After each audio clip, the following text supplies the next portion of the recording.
какой дорожке? 200? По какой дорожке? Настя Радченко по третьей дорожке.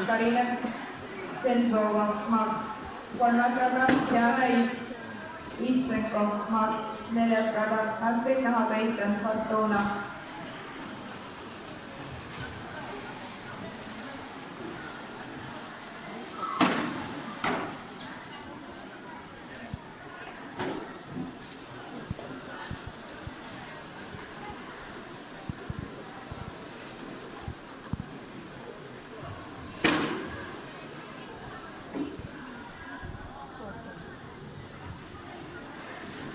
Нас очень хорошо планировано.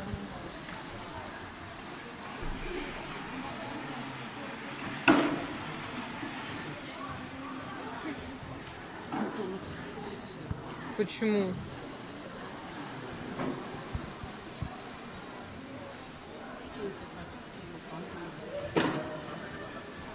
Фальстарт, значит.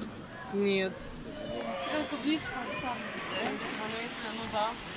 А Или по-моему... перемир. Это его опять, наверное, он опять углубился, наверное.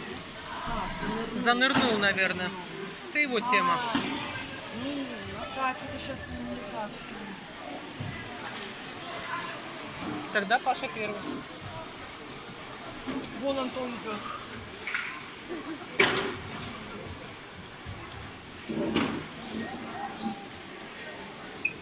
Ой, все. А Максим? Темы. Все это последний? Да.